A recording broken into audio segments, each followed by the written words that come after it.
আসসালামু আলাইকুম বন্ধুরা, কেমন আছেন সবাই? নতুন একটি ব্যাচের বাচ্চা চলে আসলো। এবার প্রভিটা কোম্পানির লো ম্যান মিটের বাচ্চা নিয়েছি। বাচ্চা রেট করেছে 45 টাকা পিস। তো এখনও কার্টুন খুলিনি, আপনাদেরকে দেখায় কার্টুন খুলবো। তবে একটা দুঃখের বিষয়, বাচ্চার কার্টুনের গায়ে কোনো বডি রেট নাই। তারিখ দেওয়া আছে কিন্তু বডিতে কোনো রেট নাই। এটা থাকা উচিত, প্রতিটা কোম্পানিরই বডিতে রেট থাকা উচিত, তাতে খামারিরা শিওর হতে পারে যে আসলে সঠিক রেটে বাচ্চা আমরা পাচ্ছি কিনা। অনেক সময় দেখা যায় যে বাচ্চা কার্টুন রেট না থাকলে ডিলার বাড়তি রেট কেটে থাকে। সেজন্য প্রতিটি কোম্পানিরই উচিত বডিতে রেটটা, প্রতিদিনের রেটটা সিল করে দেওয়া। অনেক সময় দেখা যায় যে বাচ্চা 45 বিক্রি হলে অনেকে 50 করে কিনতেছে, 40 বিক্রি হচ্ছে 50 টাকায় কিনতে হচ্ছে। তো এটা কিন্তু রেট দেওয়া থাকলে হয় না। রেট দেওয়া থাকলে এই কাজটা ডিলাররা করতে পারে না। বন্ধুরা, বাচ্চা দেখি। আমি কিন্তু প্রতিবার বাচ্চা নেওয়ার সময় বাচ্চা গুনে গুনে নিই। বাচ্চার কোয়ালিটি খুবই ভালো, মাশাআল্লাহ, খুবই ভালো। আপনাদের একটা দিন দেখাই কাছ থেকে।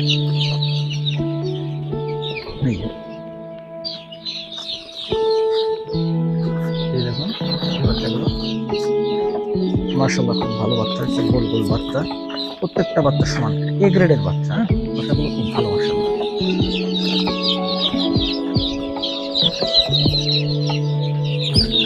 তো বাচ্চা শেডে আসলে প্রথমে আমি যেটা করি, মাটিতে সরাসরি কিন্তু রাখি না। আমি কিন্তু তলে দেখুন একটা কাগজ দিয়ে রাখছি।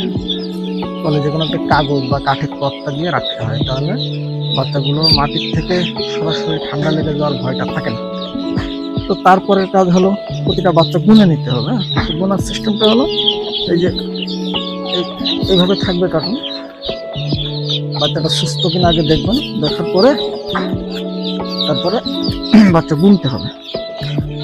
সরাসরি ডিলারের দোকান থেকে গুনে নিয়ে আসতে পারলে ভালো। আর যদি তা না হয়, বাচ্চা যদি খামারে পাঠায় দেয়, তাহলে খামারে আসার পরে বাচ্চাকে অবশ্যই গুনে গুনে নামাতে হয়। এতে করে যদি বাচ্চা কম থাকে, তাহলে সঙ্গে সঙ্গে রিপোর্ট করলে ডিলার বা কোম্পানির পক্ষ থেকে মৃত বাচ্চার জন্য ছাড় পাওয়া যায়। আর যদি কম না থাকে, তাহলে আপনার একটা পাকা হিসাব থাকলো, মুরগি বিক্রি শেষে কতগুলো তুলছিলেন আর কতগুলো থাকলো, কতগুলো মারা গেলো, একটা সঠিক হিসাব করা থাকে। বাচ্চা গোনার নিয়ম হলো, প্রথমে আমরা কার্টুনের এই মাঝখান থেকে এভাবে হাফ পাট উঠাই দিব। তারপরে আমরা এক এক কার্টুন করে গুনবো। এখানে যেহেতু 4টা সেকশন আছে, 4টা খোপ আছে, 1টা 2টো 3টা 4টা খোপ আছে, তাহলে আমি মাঝখান থেকে উঠালে 2টা খোপ উন্মুক্ত হয়ে গেল। তাহলে 2টা খোপের ভিতর থেকে আমি বাচ্চা গুনবো। প্রতি কার্টুনে 40 পিস করে বাচ্চা থাকে, তাহলে প্রতি সেকশনে আমার 10টা করে বাচ্চা থাকবে।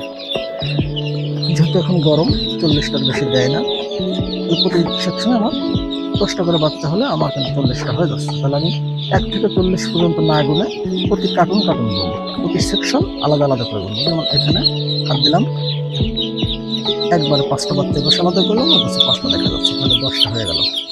আবার এখানে হাত দিলাম, এইখানে 5টা দেখা যাচ্ছে, এখানে দেখা যাচ্ছে 4টে। এখানে আমি আবার দেখবো, এখানে 1 2 3 4 5, 1 2 3 4 5 হয়ে গেল। তাহলে আমার 10টা, এইখানে 10টা, 20টা হয়ে গেল। এবার এটা আটকাই দেবো, ঠিক আছে? এটা খুলবো, এটা খুলে আবার এখানে ওইভাবে ঠিক হাত দিয়ে মাঝখানে বাচ্চা যা আছে তার মাঝখানে এরকম 5 আঙ্গুল এইভাবে মিলে দেবো, ঠিক আছে? তাহলে এবার এখানে দেখা যাচ্ছে 6টা, এখানে 4টা, 10টা হয়ে গেল। আবার এইখানে ঠিক একই কায়দা করবো, মাঝখানে এরকম হাতটা দিব, এ পাশে আছে 5টা, পাশে দেখা যাচ্ছে 5টা। তাহলে আমার 1 2 করে গোনাও লাগতেছে না, ঠিক আছে? চোখ দিয়ে ক্যালকুলেট হয়ে যাচ্ছে, 5টা 5টা 10টা, তাহলে 10টা 40টা। এবার আমি পুরো কভারটা উঠে নিলাম, ঢাকনাটা নিয়ে এই যে বিসমিল্লাহ বলে লোডিং ছেড়ে দেবো। হয়ে গেল বাচ্চা ছাড়া। এভাবে করে প্রতিটা কার্টুন গুনে গুনে বাচ্চা ছাড়বো। কোনো বাচ্চা মৃত থাকলে অথবা কম থাকলে সঙ্গে সঙ্গে রিপোর্ট করবেন। দেরি করলে কিন্তু আবার রিপোর্ট করে কাজ হবে না। 5 ও 10, 5 ও 10, 10টা 20টা আছে। এবার আমি 10টা গুনবো। পাঁচটা পাঁচটা 10টা, এখানে 5 4টা 6টা 10টা, তাহলে হয়ে গেল আমার 20টা 40টা। আচ্ছা বিসমিল্লাহ। বন্ধুরা একটা কথা বলে রাখি, বাচ্চা ছাড়ার পরে কার্টুনগুলো যে খালি হয়ে যায়, এই খালি কার্টুনগুলো আমরা বিক্রি করে থাকি বা অনেকে খোয়াই ফেলি। তবে বিক্রি করার ক্ষেত্রে একটা কথা বলি যে এই কার্টুনগুলো একটা পার্টি আছে, তারা কোনো আস্ত অবস্থায় কার্টুনগুলো ক্রয় করে থাকে। তো সেক্ষেত্রে সমস্যা হচ্ছে আস্ত কার্টুনগুলো ক্রয় করে থাকে, সেক্ষেত্রে আমরা সুবিধা পাই এই কার্টুনগুলো ভেঙে, মানে এরকম এরকম খুলে ছিঁড়ে কাগজ হিসাবে যদি আমরা বিক্রি করি, তাহলে এতে একটু রেটটা কম পাওয়া যায়। ঠিক আছে, 12 টাকা 13 টাকা কেজি দেয়। একটা কার্টুনের ওজন হয় আধা কেজি, এর মূল্য পড়ে 5 টাকা থেকে 6 টাকা। কিন্তু এই কার্টুনটা যদি আমরা কাগজ হিসাবে বিক্রি না করে এরকম ফুল খালি কার্টুনটাকে ফুল কার্টুন হিসাবে বিক্রি করি, তাহলে দেখা যাচ্ছে দাম পাই আমরা এক একটাই 10 টাকা। তো এখানে দেখা যাচ্ছে কি যে সামান্য কিছু টাকা লাভের আশায় আমরা কিন্তু একটা বড় ধরনের ভুল করে থাকি। সেটা হলো, যারা এই আস্ত কার্টুনগুলো কিনে এটা কিন্তু প্রতারণার হাত পাতে। এটা একটা branded company Covita, Covita hatchery broiler chicks, মানে একটা নাম করা কোম্পানি। যে কেউ এই কোম্পানির বাচ্চা নিতে রাজি থাকে সবসময়। একটা লোকাল কোম্পানির বাচ্চা এখন একটা ভালো কার্টুনের ভিতরে যদি ধরে দেয়, আপনি কিন্তু নাম দেখে নিয়ে চলে আসবেন। সেক্ষেত্রে আপনার কিন্তু প্রতারিত হওয়ার ভয় থাকে। কিছু অসাধু ডিলার আছে, তারা এই কার্টুনগুলো ক্রয় করে থাকে এবং এর ভিতরে লো কোয়ালিটির বাচ্চা বা খারাপ দুর্বল কোয়ালিটির বাচ্চা এর ভিতরে ভরে হাই দামে বিক্রি করে থাকে। বন্ধুরা, এই ভুলটা করবেন না। আপনারা অবশ্যই কার্টুন বিক্রি করলে কার্টুনটাকে ভেঙে আমার মতো এরকম ভাঙবেন, এরকম ভেঙে তারপরে বিক্রি করবেন, অথবা পা দিয়ে পাড়ায় চ্যাপটা করে তারপরে আপনারা দিতে পারেন। সেক্ষেত্রে কার্টুনটা আর ব্যবহারের উপযোগী থাকে। দেখুন, আমি বাচ্চা তুলেছি 600 পিস। 600 বাচ্চায় আমার কার্টুন হয়েছে কয়টা? 1 2 3 4, 4 দুগুণে 8 9 10 11 12 13 14 15টা কার্টুন দিচ্ছে আমার। 15টা কার্টুন, 15 দুগুণে 30, 30 দুগুণে 60টা, 600 বাচ্চা। 15টা কার্টুনে আমি যদি 5 টাকা করে বেশি পাই, 5 টাকা করে বেশি পাই, তাহলে আমার কত হয়? 75 টাকা। 5 9 75 হয় না? 50 5 25 75 টাকায় হয়।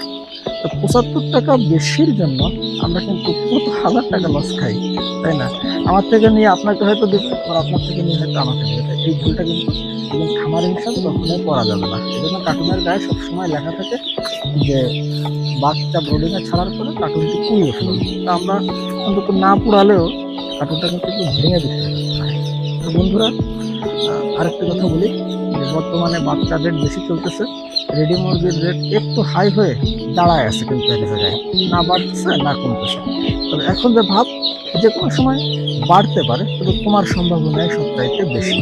কারণ কিছুদিন আগে, মানে কোরবানি ঈদের পর থেকে বাজারে প্রচুর পরিমাণে মুরগির একটি ভরপুর রেডি মুরগি ছিল বাজারে। ফলে মুরগিতে খামারিরা খুব একটা প্রফিট করতে পারে নাই, এবং প্রচণ্ড গরম থাকায় প্রচুর খামারে হাজার হাজার মুরগি মারা যাওয়ায় খামারিরা প্রচুর পরিমাণে লস খাইছে। ফলে গেছে 1 মাস আগে মুরগির বাজারে একটা শর্ট ছিল, রেডি মুরগি বাজারে চাহিদার তুলনায় শর্ট ছিল। ফলে রেডি মুরগির দাম একটু একটু করে বৃদ্ধি পেতে থাকে। ওই সময় ছিল মুরগির বাজার 120 থেকে 30 টাকার ভিতরে, এখন মুরগির বাজার 150 থেকে 60 টাকার ভিতরে চলে আসছে। ওই সময় বাচ্চার বাজার ছিল 18 টাকা, 20 টাকা, 25 টাকা এরকম ছিল। কিন্তু এখন এসে মুরগির বাচ্চার দাম কিন্তু 48, 50, 45 এর ভিতরে কিন্তু বেচা কেনা হচ্ছে। তো এক্ষেত্রে দেখা যাচ্ছে কি যে ওই সময় যারা 20 টাকা করে বাচ্চা কিনে 140, 45 করে আমরা বিক্রি করছি, 150 টাকা করে বিক্রি করছি, তারা কিন্তু ভালো একটা প্রফিট পাইছে। আর এই হিসাবটাই কিন্তু আমাদেরকে তাড়া করে নিয়ে বেড়াচ্ছে। কিন্তু একটা জিনিস মাথায় রাখবেন, ওই সময় কিন্তু বাজারে মাল শর্ট ছিল এবং প্রচুর পরিমাণে মুরগির রোগবালাই হচ্ছিল। ফলে বাজারে অসুস্থ মুরগির একটা হিড়িক ছিল, যার কারণে ভালো মুরগির দামও কমে গেছিল। এবার কিন্তু তা হবে না। এবার কিন্তু মানুষ ওই লসের ভয়তে ওই সময়টায় অনেক মানুষ মুরগিও তোলেনি, ফলে বাজারে কিন্তু একটা মুরগি ঘাটতি ছিল। এখন কিন্তু মানুষ লাভ এবং ওয়েদার ভালো হওয়াতে প্রচুর পরিমাণে মুরগির খামারে তুলতেছে, ফলে বাজার কিন্তু বাড়ার চাইতে, রেডি মুরগির বাজার বাড়ার চাইতে কমে যাওয়ার সম্ভাবনাই বেশি। এজন্য আমাদের যেটা করা উচিত, যে মুরগি যেহেতু আমরা 12 মাস চাষ করি, যারা মুরগির খামার করে তাদের অন্য কিছু করার সুযোগ থাকে না, সেক্ষেত্রে আমরা মুরগি এই ধরনের একটা দুশ্চিন্তাগ্রস্ত সময়, বিপদগ্রস্ত সময়, মানে একটা টানাপোড়ানের ভিতরে খামার যদি একবারে বন্ধ রাখতে না চান, তাহলে আমি বলবো ভরপুর বাচ্চা না তুলে অল্প করে বাচ্চা তুলে। দেখুন আমার এই ঘরটা কিন্তু 2200 স্কোয়ার ফিট।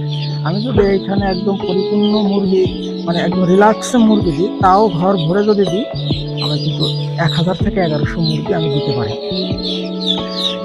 সেখানে আমি মাত্র 600 বাচ্চা দিচ্ছি, মানে 4 ভাগের 1 ভাগ বাচ্চা আমি দিচ্ছি ঘরে। এটা কেন দিচ্ছি? মুরগি ভরপুর উৎপাদন করার এখন আমার প্রয়োজন নাই, কারণ সবাই মুরগি তুলছে। বাংলাদেশের যে পরিমাণে মুরগির চাহিদা আছে, তার চাইতে অধিক মুরগি উৎপাদন হচ্ছে। মানুষের কাজ কাম নাই, যার কাছে কিছু টাকা আছে সে একটা ফার্ম করে, যেহেতু পুঁজি লাগে না, কোম্পানি বা ডিলারের মাধ্যমে মুরগি নিয়ে আসা যায়। এই জন্য খামারটা প্রচুর পরিমাণে বাড়তেছে। আর এটি যেহেতু একটি কাঁচামাল, একবার রেডি হলে এটা সংরক্ষণ করা যায় না। আবার পোল্ট্রি মুরগিটা কিন্তু বাইরে ইম্পোর্ট করা যায় না, মানে অন্য কোনো দেশে বিক্রিও করা যায় না। আমাদের দেশে উৎপাদন করতে হয়, আবার আমাদেরকেই তা খেয়ে শেষ করতে হয়। তো আপনার যা চাহিদা আছে তার চাইতে যদি বেশি উৎপাদন হয়ে যায়, তখন কিন্তু কাঁচামালের বাজার ভালো থাকে না। যেহেতু এটা রাখতেও পারতেছেন না, বিক্রি করতে হবে, তখন কিন্তু কি হয়, যে অন্তত একেবারে লস খাওয়ার চাইতে কিছু টাকা যদি মানে সব পুরো চালানটা নষ্ট হওয়ার চাইতে যদি কিছু টাকা লস করে চালানটা ঘরে আসে, সেই চিন্তা তখন মাথায় কাজ করে। তখন সবাই হুড়মুড় করে শুধু মুরগি বিক্রি করতে থাকে, আর পালাক্রমে দেখা যায় কি যে বাজারটা পড়ে যাচ্ছে। তো বন্ধুরা, এখন হচ্ছে মুরগির বাজার 150 আছে, সামনে 10 টাকা কমেও যেতে পারে, বেড়েও যেতে পারে। এটা কিন্তু আমরা একেবারে অনিশ্চিত। তবে দেখা মূলে গত চালানের চাইতে এই চালানে কিন্তু আপনি 1000 মুরগিতে প্রায় 25,000 টাকা কিন্তু মানে দেখা মূলে আপনি লসে বাচ্চা তুলতেছেন। যেমন গত লটে যে মুরগি তুলছিলাম, ওই বাচ্চাটা রেট করছিল হচ্ছে আপনার 25 টাকা, 26 টাকা এরকম রেটে তুলছিলাম। মানে 1000 বাচ্চা আমরা তুলছি হচ্ছে 25,000 টাকা দিয়ে। আর এই চালানে মাত্র 1 মাসের ব্যবধানে কিন্তু মুরগিটা জাস্ট ছেড়েছি 1 সপ্তাহ আগে, আর বাচ্চা তুললাম। এই বাচ্চা আমাদের কিনতে হচ্ছে এখন 48,000, 46,000, 45,000 টাকা হাজার কিনতে হচ্ছে। তার মানে প্রতি হাজারে আমাদের যাচ্ছে 20,000 টাকা বেশি, 20,000 22,000 টাকা বেশি যাচ্ছে। তো গত লটে মুরগি বাচ্চা কম দামে কিনে আমরা রেডি মুরগি যে দামে বিক্রি করেছি, তাতে আপনাদের যাই লাভ হয়েছে, 1000 মুরগিতে যদি কারো 40,000 টাকা লাভ হয়ে থাকে, এই চালান কিন্তু 1000 মুরগিতে আপনার 20,000 টাকা অলরেডি মাইনাস হয়ে গেছে।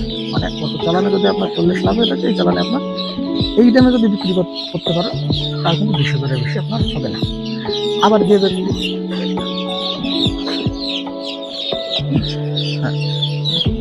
তার চেয়ে বেশি কিন্তু আপনার পাওয়া সম্ভব না। সেজন্য বলি বন্ধুরা, এই কথাটা মাথায় রেখে, যেহেতু খামার হচ্ছে স্বাধীন একটা ব্যবসা, যার ইচ্ছা হয় তোলে, যার ইচ্ছা হয় বন্ধ করে।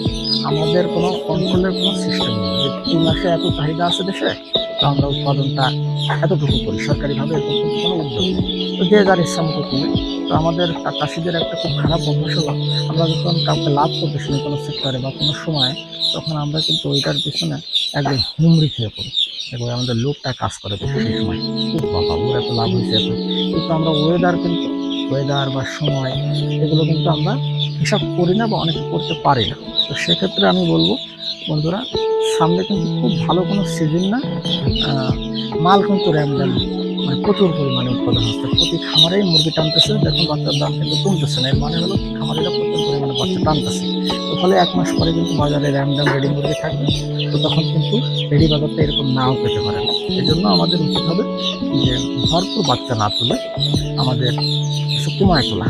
যেমন আমার এখানে হচ্ছে আপনার 2200 স্কোয়ার ফিট আমি 600 দিচ্ছি, অনেকে 2200 স্কোয়ার ফিটে 1500 মুরগি দেয়, 1600 মুরগি দেয়। সেই হিসাবে আমি কিন্তু মাত্র 4 ভাগের 1 ভাগ মুরগি দিচ্ছি। আপনি 4 ভাগের 1 ভাগ না দেন, অন্তত 2 ভাগের 1 ভাগ মুরগি রাখার চেষ্টা করেন, এতে সবারই লাভ হবে। বন্ধুরা, আজকে এ পর্যন্ত। বাচ্চাগুলো সব ছাড়তে হবে। ধন্যবাদ সবাইকে এত সময় সাথে থাকার জন্য। ভিডিও ভালো লাগলে অবশ্যই লাইক করবেন, কমেন্ট করবেন এবং চ্যানেলটি সাবস্ক্রাইব করা না থাকলে সাবস্ক্রাইব করে রাখবেন। ধন্যবাদ সবাইকে।